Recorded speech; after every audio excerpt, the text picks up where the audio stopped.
Friends ఎక్కువ కావాలి, శత్రువులు ఎక్కువ కాదండి. ఇక భారత్తో సహా ప్రపంచంలోని అనేక దేశాలని వణికిస్తోంది క్యాన్సర్ వ్యాధి. సో ఇప్పటివరకు మనం చూసాం తీవ్రతను తగ్గించే మందులు ఉన్నాయి, కానీ అంటే జీవితకాలాన్ని పెంచే మందులు ఉన్నాయి, కానీ పూర్తిగా క్యూర్ చేసే మందులు అయితే లేవు. కానీ రష్యా ఒక వ్యాక్సిన్ని కనిపెట్టినట్టుగా వార్తలు వస్తూ ఉన్నాయి. ట్రయల్స్ కూడా సక్సెస్ అయ్యాయి. నిజంగా ఎంజీ రావు గారు, ఇది ప్రపంచ వైద్య రంగ చరిత్రలో ఒక అద్భుతంగా చెప్పాలి. మీ కామెంట్. ఎస్ అండి, ఎంటరోమిక్స్ అనే ఒక ఏఐ బేస్డ్ ఒక Russian federal agency, biological agency అనేది ఎంటరోమిక్స్ అనే ఒక అద్భుతమైన వ్యాక్సిన్ తయారు చేసింది. ఆ వ్యాక్సిన్ ఏంటంటే క్యాన్సర్కి ఇప్పటివరకు మనకి వ్యాక్సిన్స్ లేవు ప్రపంచవ్యాప్తంగా. కోట్ల మిలియన్స్ ఆఫ్ ది క్యాన్సర్ పేషెంట్లు ఉంటారు. ఇండియాలో కూడా చూడండి, ఇప్పుడు ఒకప్పుడు హైదరాబాద్లో 2-3 బసవతారకమైన 2-3 హాస్పిటల్స్ ఉండే, క్యాన్సర్ హాస్పిటల్, టాటా ట్రస్ట్లని. ఈరోజు ఒక డజన్ హాస్పిటల్ పెట్టినా హైదరాబాద్లో సరిపోవడంలా, ఢిల్లీలో హాస్పిటల్ సరిపోవడం. ఒక ట్రైన్లో వెళ్తున్న క్యాన్సర్ పేషెంట్లతో, ఏది రాజస్థాన్ నుంచి పంజాబ్ నుంచి ఢిల్లీ వైపుకి ఎవ్రీ డే కోస్టల్ డిస్ట్రిక్ట్స్ నుంచి క్యాన్సర్ పేషెంట్లు వందలాది మంది హైదరాబాద్కి రావడం, విజయవాడలో సెంటర్ పెట్టిన ఎక్కడ సరిపోవడంలే. భయంకరమైన క్యాన్సర్. అమెరికాలో అయితే ఒక్కొక్క వ్యక్తి రోజుకి ఒక 1/4 కిలో మెడిసిన్స్ మింగుతూ ఉంటారన్నమాట క్యాన్సర్ వీటిలో. సో చాలా డేంజరస్ అయిపోయిందనమాట.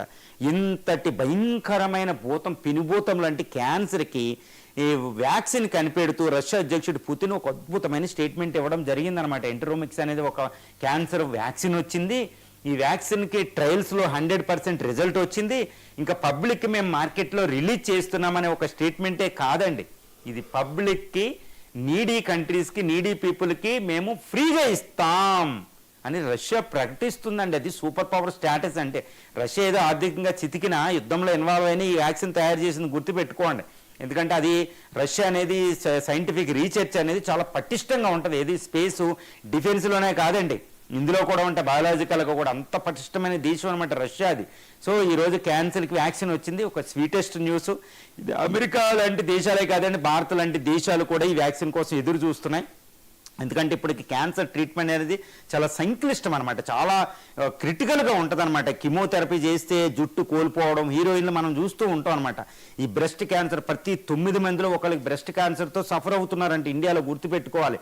ప్రతి 100 మంది స్త్రీల్లో ఒకరికి ఒక బ్రెస్ట్ క్యాన్సర్కి వచ్చే అవకాశం ఉందని చెబుతారు, కానీ పైకి లక్షలో ఒకళ్ళు అంటూ ఉంటారు, కానీ ఎక్కువ తీవ్రత వస్తుంది. కొంతమంది చెప్పడంలా. రీసెంట్గా ఈస్ట్ గోదావరిలో విలేజే క్యాన్సర్ పేషెంట్లతో భయానకమైన స్థితిలో ఉన్నాం. కింద వాటర్ అని, ఈ ప్లాస్టిక్ పెనుపోతం ఉండడం, పొల్యూషన్ అనేది, ఫుడ్లో తేడా, ఫుడ్లో కల్తీలు, ఈ ఫెర్టిలైజర్స్ వాడడం, వీటన్నిటి వల్ల, గ్లోబల్ వార్మింగ్, వీటన్నిటి వల్ల క్యాన్సర్ పెనుపోతం అయిపోతుంది అనమాట.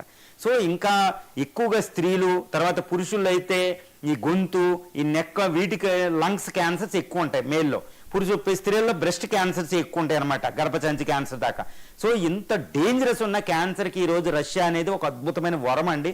ఈ క్యాన్సర్ వ్యాక్సిన్ నిజంగా అది సక్సెస్ఫుల్ అవుతుందని తెలిసిపోతుంది. ఈ ఎంటరోమిక్స్ అనేది పబ్లిక్లోకి రిలీజ్ అవుతే మాత్రం భారత్కి ముందు వచ్చే అవకాశం ఉంది. ఎందుకంటే ఫ్రెండ్లీ కంట్రీ కాబట్టి రష్యా. ఈ క్యాన్సర్ వస్తే మాత్రం ఇది వ్యాక్సిన్ అవుతే దాని నుండి ఇంకా వ్యాక్సిన్ తయారవుతాయండి, అక్కడితో రాగదు. ఎందుకంటే corona medicine Russia first announce చేయగానే గుర్తుపెట్టుకోవాలి, స్పుత్నిక్ అని కరోనా వ్యాక్సిన్ ఫస్ట్ తయారు చేసిందే రష్యా. తర్వాత చైనా, ఇండియాలో 2, తర్వాత యునైటెడ్ స్టేట్స్ ఆఫ్ అమెరికాలో రావడం జరిగిందండి, గుర్తుపెట్టుకోవాలి. అంటే రష్యా ఈ వ్యాక్సిన్ తయారు చేస్తే ఈ వ్యాక్సిన్ ఆధారం చేసుకుని ఇంకా వ్యాక్సిన్లు వస్తాయండి. ఈ వ్యాక్సిన్ సక్సెస్ అవుతే ఈ కాన్ఫిడెన్స్తో బయాలజిస్టులు ఏం చేస్తారు, హెచ్ఐవి లాంటి దానికి కూడా వ్యాక్సిన్ తయారు చేస్తారు. ఒక అద్భుతం అవుతుంది అనమాట. ఏమైనా ఈ విజయం అంటే క్యాన్సర్కి వ్యాక్సిన్ ఇవ్వడం అనే ఒక గిఫ్ట్ అనేది రష్యా ప్రపంచంలో క్యాన్సర్ పేషెంట్లకి, అన్ని దేశాలకి, మానవాళికి ఇచ్చిన ఒక అద్భుతమైన గిఫ్ట్గా మనం చెప్పుకోవచ్చండి. ఇక